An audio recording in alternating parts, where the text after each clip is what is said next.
Hey, everybody.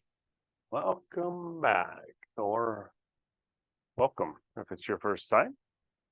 And we're here working on a little trigonometry in Savas Algebra 2, lesson 7-3. This is the third problem that I have asked you to work on. So the cosine of 4 pi over 3.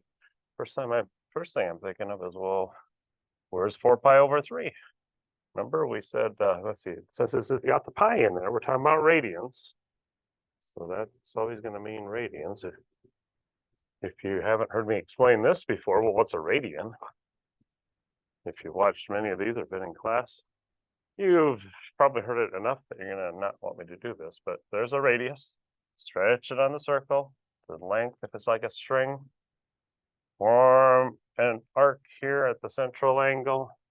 And this is 1 radian in measure. And since the circumference equals 2 pi times r, 2 pi r, 2 pi radians around the circle. So if you went and drew these around here, here would be another radian, here would be another radian, and if you kept going, there would be 2 pi, or, just fixing a quarter, 6.28 if you 3.14 for your pi radians around circle. So if it's 2 pi radians all the way around, we always start here at our initial side right here when we do our rotations, positive rotations going counterclockwise. This is pi halfway. So 4 pi over 3, now that would mean if we're talking about 4 pi over 3 here, that it's more than a whole pi, that's 3 pi over 3.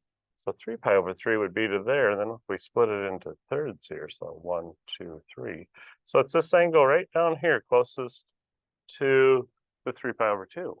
And so you form that into an angle. It's a 30, 60, 90 triangle down here. And so we've got this 30, 60, 90 triangle.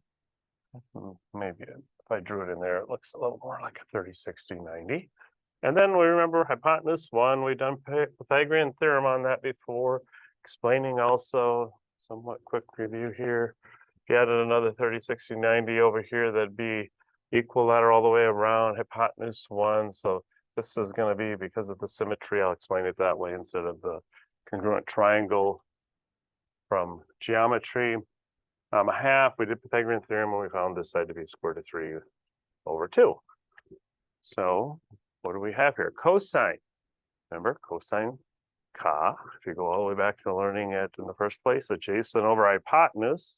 So you got your adjacent over your hypotenuse right there. And where's my adjacent side?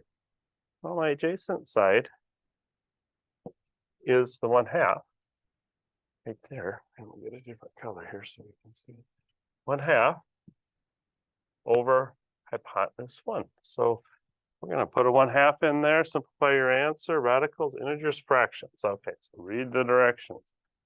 1/2 for the cosine. Now, the only other thing would be, almost forgot this. So that would be, since it's in quadrant 3 over here, a negative 1/2, because you're going to the left when you plot that point down there.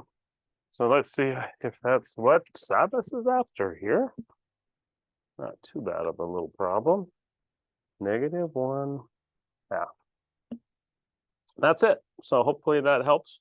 You have a similar problem on this one.